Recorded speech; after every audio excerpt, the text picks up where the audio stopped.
Spirit Airlines faces massive compensation claims for duct taping a cracked wing. A passenger on a Spirit Airlines flight spotted something shocking midair. The airplane's wing had a crack, and someone had taped it together. Instead of a permanent repair, airline staff applied silver duct tape as a temporary fix. Passengers screamed, gripping their armrests, while others pulled out phones to record the alarming scene.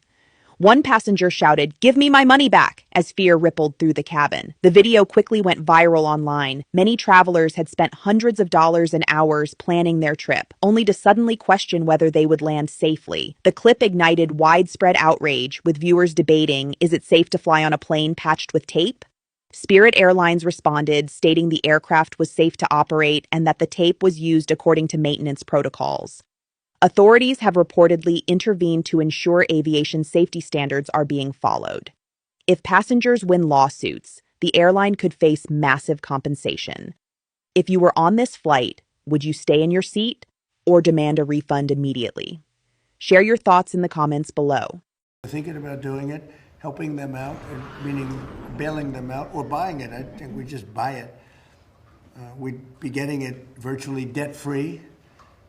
They have some good aircraft, some good assets, and when the price of oil goes down, we'll sell it for a profit.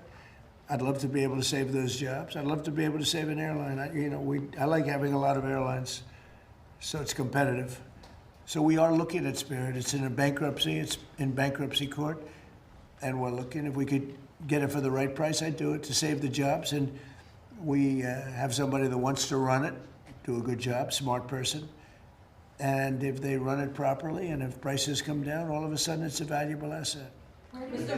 And they have some very good slots too, which are pretty valuable. This guy just raised $400 million with a single Instagram post, and every founder needs to understand why. So as you may have heard, Spirit Airlines just went bankrupt. There's lots of flights canceled, and the internet is talking all about it. And while lawyers and executives were still figuring it out, the details, this content creator named Hunter Peterson had a different idea. He posted one video. Spirit Airlines just went bankrupt, right? I'm the guy that flew Spirit Airlines for 24 hours straight. There's more than 250 million individuals over the age of 18 in the United States. Now, if we took only 20% of them and paid basically the average fare of a Spirit Airlines flight, which is somewhere around $30 to $40, we could buy Spirit Airlines. And in just 7 days, he raised $400 million in pledges. Not from VCs, not from institutions, straight up from the internet. And to me, this only proves one thing. The most powerful fundraising tool in 2026 is not a pitch deck, but it's an audience. But here's what made this really work. His pitch first started just as a joke, and he didn't even have a deck. But the thing is, it was relatable, it was timely, and it resonated with a lot of people. 3.4 million views here, 1.4 million views here. The boys show up with 100K. And that's the thing that most founders get completely wrong. They overcomplicate the message when all you need is just a couple of sentences that a 10-year-old can understand. Because the simpler your idea is, the faster that it can spread. And because of that, this guy was able to raise $400 million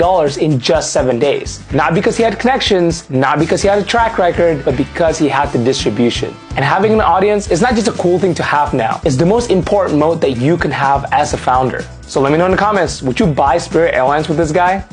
So welcome back to veetaveetv. So here we are again. Spirit Airlines is bankrupt again. So what do you think about the idea of Trump wanting the government to purchase Spirit Airlines and sell it later as a profit? So that's Trump's proposal, to purchase Spirit Airlines and sell it later as a profit. So the deal fell through. So now we have 17,000 employees jobless. So what do you think about that proposal? So also there's another guy, a content creator, who has put a petition in to save Spirit Airlines and has raised $400 million in a week. $400 million in a week. So do you think he should return that money?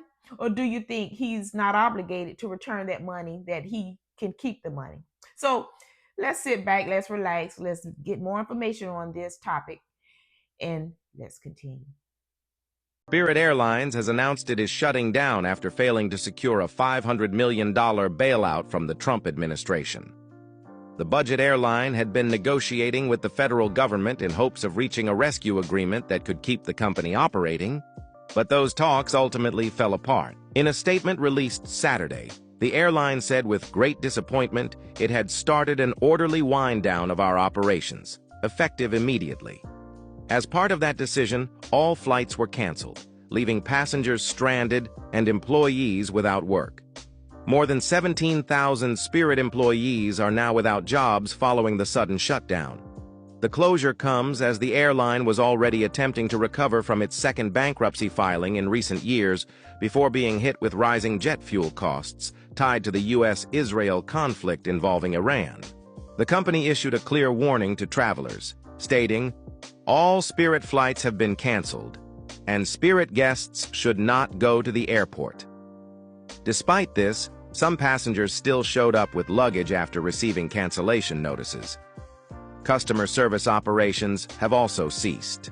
Spirit confirmed that refunds will be automatically issued for tickets purchased directly with credit or debit cards, returning funds to the original payment method.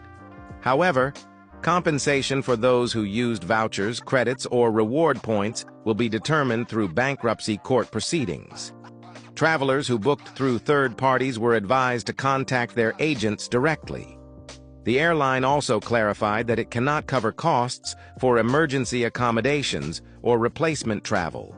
CEO Dave Davis addressed the situation, explaining, "In March 2026, we reached an agreement with our bondholders on a restructuring plan that would have allowed us to emerge as a go-forward business. However, the sudden and sustained rise in fuel prices in recent weeks ultimately has left us with no alternative but to pursue an orderly wind-down of the company." 120 airplanes grounded overnight. At 3 in the morning on May 2nd, 2026, an entire airline simply stopped existing. No more flights, no more crews, just rows and rows of $50 million machines parked in the dark, waiting. And here's the part nobody is talking about. Those planes don't just disappear. They're about to start one of the strangest journeys in modern aviation. And by the end of this video, you'll understand why some of you watching right now will probably fly on one of them without ever knowing it. So let's rewind to May 2nd. Spirit Airlines, the bright yellow, ultra low-cost carrier you either loved or loved to hate, executed what insiders are calling a tightly choreographed shutdown. The timing wasn't an accident. 3 a.m. was chosen specifically so every aircraft would be safely on the ground and every crew would be accounted for before the public even knew. The final flight, NK-1833, landed in Dallas-Fort Worth from Detroit just 2 hours before the lights went out. And then, nothing. 17,000 jobs. Gone. 26 airports across America suddenly missing an entire airline. The cause was a perfect storm. Spirit's restructuring plan had assumed jet fuel at $2.24 a gallon. Then the U.S.-Israeli conflict with Iran sent prices rocketing to $4.51 a gallon, more than doubling the airline's single largest expense overnight. A $500 million government bailout collapsed at the last minute, when creditors called it tossing good money after bad. And just like that, after over $2.5 billion in losses since 2020 and 2 bankruptcy filings in less than 2 years, here's where it gets interesting. Because when an airline this big dies, it leaves behind something extraordinarily valuable: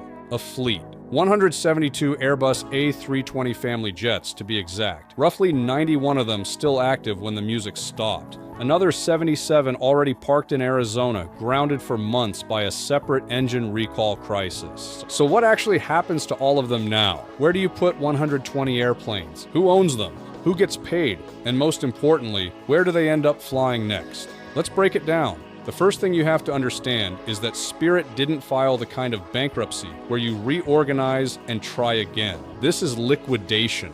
A bankruptcy court is now in charge of converting every single asset, every plane, every engine, every airport gate into cash to pay back creditors. Court filings from April valued Spirit's hard assets at roughly $1.3 billion in aircraft and engines alone. Add another $167 million in parts inventory, $86.7 million just in airport slots, including some at LaGuardia. In other words, Spirit is dead. But Spirit is also a treasure chest. And right now, lessors, Investors, competitors, and creditors are all simultaneously fighting over the pieces. Which brings us to the most surprising fact about Spirit's entire fleet. Spirit didn't actually own most of its planes. 76% of the fleet, around 124 aircraft, was leased from massive global aviation finance companies. Names you've never heard of, but that quietly own a huge... Let me say this about Spirit Airlines. Whether you fly with them or whether you flew with them or not, Spirit Airlines made a lot of dreams come true. Spirit Airlines allowed a lot of people to travel who otherwise probably could not have afforded to travel. And what I mean by that is paying $800 for one ticket versus paying $800 for 3 tickets makes a big difference. So, like, people get on here and say like, oh, I would never. And I didn't really fly Spirit. Now, if it was a short flight to New Orleans, to Dallas, $49, $59, hell yeah, why not? Because why would I spend $250 to fly the same distance, okay? At the end of the day, every airline have problems. They do. But guess what?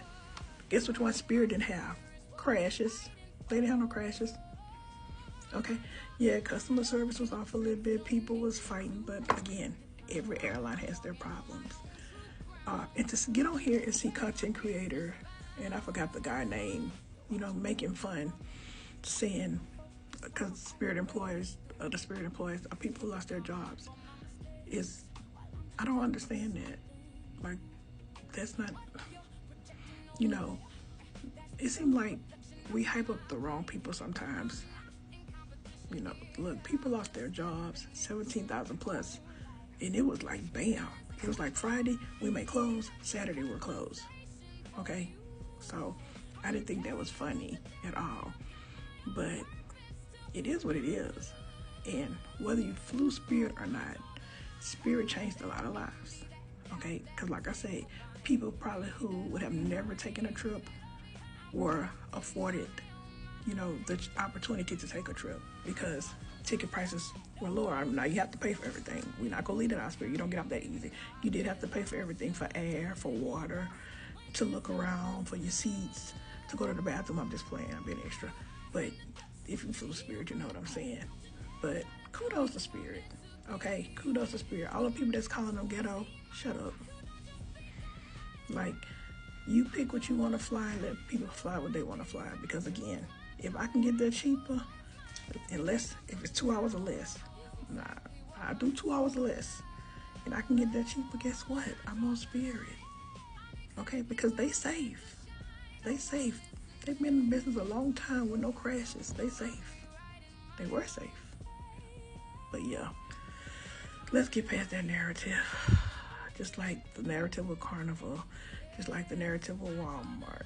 Oh, it's just getting so exhausting. That Walmart is ghetto, Spirit is ghetto, Carnival is ghetto. Let people pick what they want to pick. That's the freedom of being American, right? I'm just saying. Hey, yo, the dude that collected money to buy Spirit Airlines duped everybody, dog.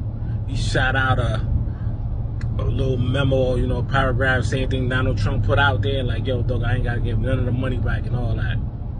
And that's just crazy. Like, people sent them money. I mean, let's own our own airlines. And knew you couldn't do it. Too many hiccups in the game. Instead of sending them their money back, you sent out a disclaimer. Like, yo, this shit is unreal, man. This dude pocketed over like 100 million, man. I'm like, this can't be real. But if you think I'm bugging, watch this clip, man. This lady breaks down the whole thing, how this never was gonna get off the ground, and I just knew it wasn't ever gonna get off the ground. But some people is delusional. Check it out. Let me know if I'm bugging. I know I'm not. I'm not calling you a con man, Hunter. I'm just asking questions. For some reason, you don't seem to want to answer. This is Hunter Peterson, guys, the man who wants to buy Spirit Airlines. At first, he said it was going to be the People's Airline, but then he immediately started calling himself CEO. Why is this print so tiny, Hunter? Participation does not guarantee ownership. financial return, or membership in any entity. What does it guarantee, Hunter? Who wrote that? Did you write that? Was that your lawyer? When you read it back to yourself, did it give you any pause at all? Let me make sure I got this straight. You're asking 200,000 Americans to donate $40 a piece, because your own website tells them they get absolutely nothing in return. Why do they think they get something in return, Hunter? Is this the move of someone who doesn't understand what they're doing, or someone who fully understands what they're doing and is doing it anyway? No, I'm sure it was intentional, because without that disclaimer, what you're doing looks a lot like a securities offer, Hunter. The 1933 Securities Act says that the offer or sale of any securities must be filed with the SEC or meet certain exemptions. Now, there is in fact a crowdfunding exemption. You're welcome to use it. The ceiling is $5 million. Wait, don't you have like over 200 million pledges so far? So if the disclaimer is what makes this legally not a securities offering, and the disclaimer says you get nothing, then what did they buy? What do their pledges get? Have you filed a form with the SEC, Hunter? Have you told those 200,000 people on camera in plain language, not in a little tiny fine print disclaimer on your website, that participation does not guarantee anything, does not give them ownership of anything? Have you told them what happens to their money when this doesn't work out? Have you told them what happens to your platform, your brand? Have you told them that win or lose, you come out on top? Because the 200,000 people behind you can't say the same. 2026, a calculated grifter doesn't just ask for your money outright. Too obvious, too easy to prosecute. They ask for your pledge instead, your non-binding pledge. Just a show of interest, just a movement, not an investment product. His words, and then they build the audience, the follower count, the press coverage, the Rolling Stone profile, the Inc. magazine feature, the brand. Then somewhere along the way, whether the airline happens or not, Hunter Peterson goes from voice actor to something much more valuable. A platform, a movement, a personal brand worth infinitely more than whatever $45 you pledged. The airline was never the product.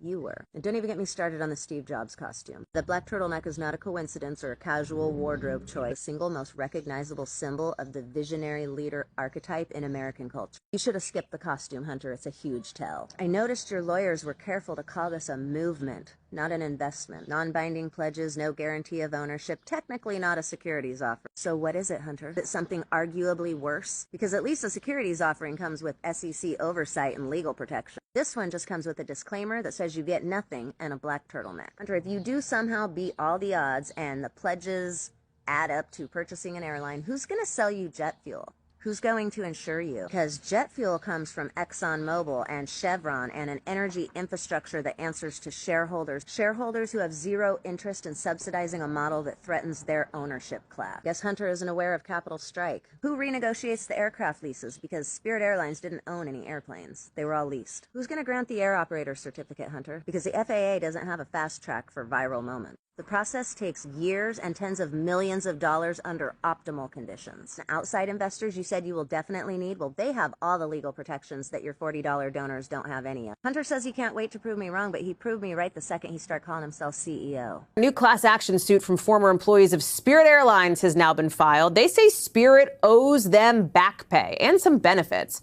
Remember, all those people, 17,000 of them, lost their jobs when the company suddenly shut down after they couldn't keep functioning, right? There was no deal with the Trump administration for a bailout. These former workers say Spirit broke rules about layoff notices.